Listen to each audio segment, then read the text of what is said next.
Welcome back everyone to our channel El Buen Dios. I'm Father Andres and we're glad to have you here joining us again for today's reflection on the Gospel. Today's Gospel is taken from the Gospel according to John chapter 15 verses 9 to 11. Jesus said to his disciples, "As the Father loves me, so I also love you. Remain in my love. If you keep my commandments, you will remain in my love, just as I have kept my Father's commandments and remain in his love. I have told you this so that my joy might be in you and your joy might be complete." The Gospel of the Lord.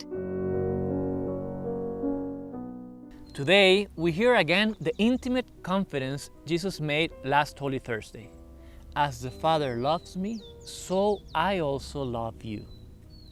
The Father's love for the Son is immense, tender, dear. We can read it in the book of Proverbs when he affirms that long before initiating his deeds, then was I beside him as artisan.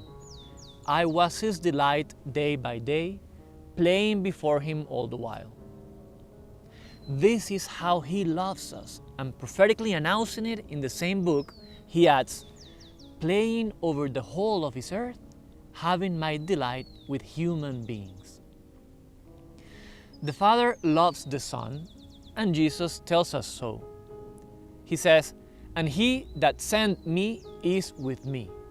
The Father has not left me alone, for I do always those things that please him." The Father loudly proclaimed it in the Jordan when he says, "You are my beloved Son, with you I am well pleased." And later on in Mount Tabor, "This is my beloved Son, listen to him." Jesus has replied, "Abba, Pater." Now he reveals to us, "As the Father loves me, so I also love you." And what shall we do? To stay indeed by his love, to abide by his commandments, to love his Father's will. Is not this the example he gives us?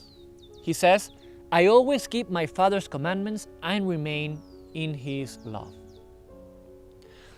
But we may say, we who are weak, fickle, cowards, and why not just admit it, even wicked at times, shall we then lose his friendship forever?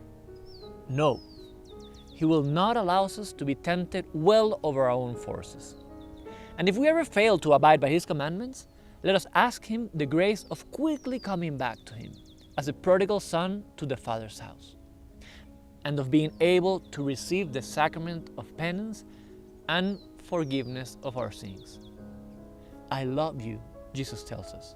"I have told you this so that my joy may be in you and your joy may be complete." So as we tread along in this week and we experience many times that solitude or even our sins in our lives, let us always remember those words in our hearts and in our minds. "I love you." And may this love cast away all fears, for he takes away nothing but gives everything. God bless.